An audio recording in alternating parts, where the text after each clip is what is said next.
గతంలో మీరు ఏం సాధించారని, అసలు ఇప్పుడు ఏం జరగలేదని ఈ పోరుబాటకు పిలిపించినటువంటి సోదర శాసనసభ్యుడు మాజీ ముఖ్యమంత్రి జగన్మోహన్ రెడ్డి గారిని కోరుతున్నా, మీరు పోరుబాట కంటే క్షమాభిక్ష యాత్ర చేస్తే చాలా సమంజసంగా ఉంటుంది. మోకాళ్ళ మీద నడుచుకుంటూ ప్రజలకి క్షమాపణ చెప్తూ ప్రాయచిత్త యాత్ర చేస్తే చాలా సమంజసంగా ఉంటుందని నేను సలహా చెప్తున్నా. గతంలో ఒక్క అవకాశం అంటే ప్రజలందరూ మీకు అవకాశం ఇచ్చి, బ్రహ్మాండమైన అవకాశం, నంబర్ 1 అవకాశం ఇచ్చి నిన్ను ముఖ్యమంత్రి చేస్తే, పేనుకు పెత్తనం ఇస్తే తలంతా గురిగినట్టు నువ్వు చేసిన పని ఏంటి? అధికారం ఇస్తే విద్యార్థులందరూ నీకు అవకాశం ఇస్తే యువతకేమో ఉద్యోగాలు లేకుండా చేశావు. నిన్ను అధికారం కట్టబెట్టినందుకు విద్యార్థులకేమో ఫీజు రియంబర్స్మెంట్ లేకుండా అన్యాయం చేశావు. నీ పుణ్యమాని విద్యార్థులు సర్టిఫికెట్ లేక, ఇంజనీరింగ్ పూర్తయిన వాళ్ళు, డిగ్రీలు పూర్తయిన వాళ్ళు, పీజీ పూర్తయిన వాళ్ళు సర్టిఫికెట్లు ఫీజు చెల్లించలేదని సర్టిఫికెట్లు ఇవ్వకపోతే ఉద్యోగాలకు ఇబ్బంది పడుతున్నారు. నీ పుణ్యమే. సిగ్గుందా? జగన్మోహన్ రెడ్డికి సిగ్గుందా? నీకు బుద్ధి ఉందా? నీకు బుద్ధుండి జ్ఞానం ఉందా? ఈరోజు ఓడిపోతే కనీసం ఒక రివ్యూ మీటింగ్ పెట్టావా? ఎందుకు ఓడిపోయాము ఆత్మావలోకనం చేసుకున్నావా? మేం చేసుకున్నాం. ఆ రోజు చంద్రబాబు గారి పాలనలో 2014 నుండి 19 దాకా బ్రహ్మాండంగా ఎరగదీసి పనిచేసి అమరావతి రాజధాని నిర్మాణం చేపట్టి పోలవరం 62% పూర్తి చేసి 72% పూర్తి చేస్తే పోలవరం గ్రామాన సిమెంట్ రోడ్లేసి బ్రహ్మాండంగా పెన్షన్ 200 ఉన్న పెన్షన్ 2000 చేస్తే ఎందుకు ఓడిపోయావా అని ఆత్మావలోకం మేము చేసుకున్నాం. ఆ రోజు 2019లో ఓడిపోతే చంద్రబాబు గారు పార్టీ కంటే ప్రభుత్వానికి ప్రాధాన్యత ఇచ్చి రాష్ట్రాన్ని స్వర్ణాంధ్రప్రదేశ్గా తీర్చిదిద్దటమే లక్ష్యంగా చంద్రబాబు గారు ముందుకెళ్తే, చంద్రబాబు గారు చేసిన చిన్న పొరపాటుకి రాష్ట్ర ప్రజలు మూల్యం చెల్లించారు. మేము ఒప్పుకుంటాం. ఆ రోజు పార్టీని ప్రాధాన్యత తగ్గించి పూర్తిగా ప్రభుత్వాన్ని, రాష్ట్రాన్ని స్వర్ణాంధ్రప్రదేశ్కి చేయాలనే లక్ష్యంతో చంద్రబాబు గారు రాత్రిపోవాలి కష్టపడ్డారు. రాజకీయాలు చేయాల, అందుకే ఓడిపోయాం.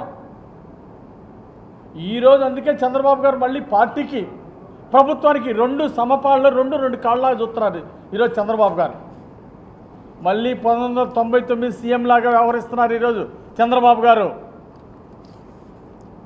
అందుకే మరి నువ్వెందుకు ఆత్మ పరిశీలన చేసుకోలేదు? ఓడిపోయావు, చిత్తుగా ఓడిపోవడం విశేషమే. మరి ఆత్మావలోకనం ఎందుకు చేసుకోలేదు? ఎప్పుడన్నా ఒక రివ్యూ పెట్టావా? పెట్టవు.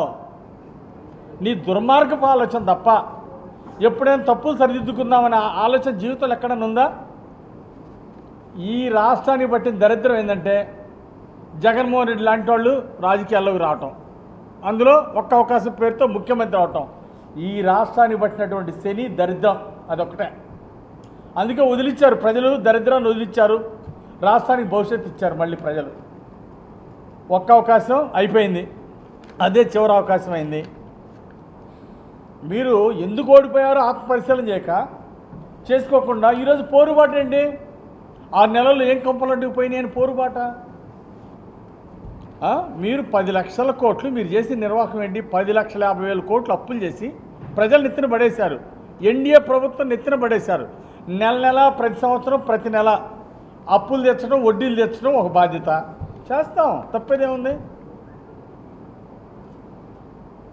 తమరు చేసినటువంటి లూటీ, దోపిడీ అంతర్జాతీయ స్థాయిలో కీర్తి ప్రతిష్టలు వచ్చినాయా? అవినీతి సామ్రాట్ ఎవరు? అవినీతిలో హయ్యెస్ట్ పొలిటీషియన్ ఎవరు అంటే ఆ పేరు ప్రతిష్టలు కూడా తమరే తెచ్చుకున్నారు. అంతర్జాతీయ స్థాయిలో అవినీతి గుర్తింపు తెచ్చాడు ఆంధ్రప్రదేశ్ రాష్ట్రానికి. 10 లక్షల కోట్ల అప్పులు తెచ్చావు. ఇంకంతకంటే నువ్వు ఒరగబడిసిందేంటి? మీరు చేసింది ఏంటో చెప్పండి. ఈరోజు అమెరికాలో జగన్మోహన్ రెడ్డి మీద, మాజీ సీఎం మీద కేసులంటే ఇది ఎంత తలవంపులండి ఆంధ్రప్రదేశ్ రాష్ట్రానికి. అంటే తమరు దోపిడీ చేసిన దోపిడీ అంతర్జాతీయ స్థాయిలో ఖ్యాతి పెరిగింది. మన తెలుగువారి ప్రతిష్ట దెబ్బతింది. అందుకే ఈరోజు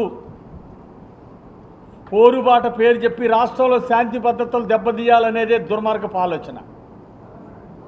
ఈరోజు పరిశ్రమలు వస్తున్నాయి. మన లోకేష్ గారు ఇతర దేశాలు వెళ్ళి అక్కడ పారిశ్రామికవేత్తలు కలిసి మళ్ళీ ఒక సంచలనం తీసుకొచ్చారు. లక్షల కోట్ల పెట్టుబడులు మళ్ళీ రాష్ట్రానికి వస్తున్నాయి. మళ్ళీ లక్షల ఉద్యోగాలు రాబోతున్నాయి, వేల ఉద్యోగాలు రాబోతున్నాయి. రాష్ట్రంలో లక్షల కోట్ల పెట్టుబడి రాబోతున్నాయి. ఇది చూసి ఓర్చుకోలేకపోతున్నాడు జగన్మోహన్ రెడ్డి. మళ్ళీ పెట్టుబడి రాకుండా ఎలా చేయాలి, శాంతి భద్రతలు ఎలా దెబ్బకొట్టాలి, కులాల మధ్య మతాల మధ్య చిచ్చు పెట్టడం, ఇదేనా మీ పోరుబాట? అంటే ఇతర రాష్ట్రానికి వస్తున్న పరిశ్రమల్ని, ఉద్యోగావకాశాలని దెబ్బకొట్టడమేనా మీ పోరుబాట అని అడుగుతున్నా. నేను అడుగుతున్నా, ఆ రోజు మీ పరిపాలనలో 8 సార్లు విద్యుత్ ఛార్జీలు ఎందుకు పెంచారో చెప్పండి. కరెంటు తక్కువ రేటుకు కొన్నానన్నావు, బాగానే ఉంది. మరి గుజరాత్ రాష్ట్రం కంటే ఎందుకు ఎక్కువ పెట్టుకున్నావు? దానికి సమాధానం చెప్పు. మరి తెలుగుదేశం పాలకంటే కరెంటు రేటు తక్కువలో కొన్నావు, మరి ఎక్కువ 8 సార్లు ఎక్కువ ఎందుకు కరెంటు బిల్లు వసూలు చేశావు? కరెంటు రేట్లు పెంచినందుకు మీకు పనిష్మెంట్ ఇచ్చారు జనాలు. 24 గంటలు విద్యుత్ ఇచ్చిన చంద్రబాబు గారు పాలన చూశారు. 5 ఏళ్ళు ₹1 కూడా పెంచనటువంటి కరెంటు ఛార్జీలు పెంచని చంద్రబాబు గారిని చూశారు. ఎన్డీఏ పాలన చూశారు గతంలో. అందుకే మళ్ళీ పట్టం కట్టారు. మరి నిన్ను ఎందుకు ఓడించారు? ఎందుకు ఆలోచించట్లేదు? 8 సార్లు కరెంటు బిల్లులు పెంచావు. నీ కరెంటు ఛార్జీల గురించి మాట్లాడే, నాణ్యమైన కరెంటు గురించి మాట్లాడే అర్హత నీకుందా? వ్యవస్థను నాశనం చేశావు. ఈరోజు కరెంటు 24 గంటలకు విద్యుత్ ఇచ్చే పరిస్థితి లేకుండా చేశావు. ఇప్పుడు మళ్ళీ మేము 24 గంటలకు కరెంట్ ఇవ్వడానికి ప్రణాళిక చేస్తున్నాం. డే టైం కరెంట్ ఇవ్వడానికి, వ్యవసాయానికి కరెంట్ ఇవ్వడానికి మేము ప్రణాళిక చేస్తున్నాం. నువ్వు నాశనం చేసి 8 సార్లు కరెంటు బిల్లులు పెంచిన దానికి ఈరోజు నువ్వు క్షమాపణ చెప్పు, రైతులకి, ప్రజలకు క్షమాపణ చెప్పు. తర్వాత మీరు చేసింది ఏంటి? వ్యవసాయంలో 10,000 కోట్లు బిల్లులు చెల్లించాలి. ఎందుకు చెల్లించలా? ఈ మాజీ ముఖ్యమంత్రి సమాధానం చెప్పాలా. నువ్వు పోరుబాటుకు వెళ్ళే ముందు నేను అడిగే ఈ ప్రశ్నలకు సమాధానం చెప్పి అప్పుడు చేయి పోరుబాట. మీరు ధాన్యం బకాయిలు రైతులకి ఎందుకు చెల్లించలేదు? 1,190 కోట్ల రూపాయలు, 1,690 కోట్ల రూపాయలు ధాన్యం రైతులకి మీరు చెల్లించక ముప్పు తిప్పలు పెడితే ఆ రైతులు అల్లో రామచంద్రాన్ని ఏడుస్తూ ఉంటే, బాధపడుతుంటే మా ఎన్డీఏ ప్రభుత్వం వచ్చినాక, చంద్రబాబు గారి ప్రభుత్వం వచ్చినాక బకాయిలు చెల్లించాం. 1,690 కోట్ల రూపాయలు మేము బకాయిలు చెల్లించాం. మీరెందుకు చెల్లించలేదని అడుగుతున్న. బకాయిలు పెట్టి కొన్న ధాన్యానికి, రైతులకు న్యాయంగా ఇవ్వాల్సిన ధాన్యానికి నువ్వు డబ్బులు ఇవ్వకుండా ముప్పు తిప్పలు పెట్టావు. అప్పులు తీర్చుకోవాలి, ధాన్యం అప్పులు తీర్చుకోవాల్సిన రైతుల్ని నువ్వు ఇబ్బంది పెట్టి ఈరోజు నువ్వు ఏ విధంగా పోరు మాట అంటావా? ఆ రోజు ధాన్యం బకాయిలు, ఇప్పుడు మన ప్రభుత్వం వచ్చినాక ధాన్యం బకాయిలు ఇచ్చిన విషయాన్ని నేను గుర్తు చేస్తున్నా. రైతులకు నువ్వు గిట్టుబాటు ధర ఇవ్వకపోతే ఈరోజు వ్యవసాయం దండగనే విధంగా రైతులు నష్టపెట్టావు. దేశంలో రైతుల ఆత్మహత్యల్లో గిన్నీస్ బుక్ రికార్డుకి ఎక్కించావయ్యా ఆంధ్రప్రదేశ్ రాష్ట్రాన్ని. అన్నపూర్ణ లాంటి ఆంధ్రప్రదేశ్ రాష్ట్రాన్ని ఒకప్పుడు చంద్రబాబు గారి పాలనలో 2014-19లో దేశంలోనే అత్యధిక తలసరి ఆదాయం వ్యవసాయం మీద సాధించిన రాష్ట్రంగా ఆంధ్రప్రదేశ్ గుర్తింపు పొందింది, గౌరవం పొందింది. తమరు పాలన వచ్చినాక రైతుకు గిట్టుబాటు ధర ఇవ్వకుండా, రైతులను నువ్వు మోసం చేస్తే, కొన్న ధాన్యానికి బకాయిలు చెల్లించకుండా అన్యాయం చేస్తే, మళ్ళీ ఎన్డీఏ ప్రభుత్వం వచ్చినాక ఈరోజు రైతులను ఆదుకుంటా ఉంది. రైతులకు గిట్టుబాటు ధర ఇస్తున్నాం. నువ్వెందుకు గిట్టుబాటు ధర ఇవ్వలేదు ఆ రోజు రైతులకి? దేశంలో అత్యధిక ఆత్మహత్యలు ఆంధ్రప్రదేశ్లో ఎందుకు జరిగినాయి? దానికి సమాధానం చెప్పాలి.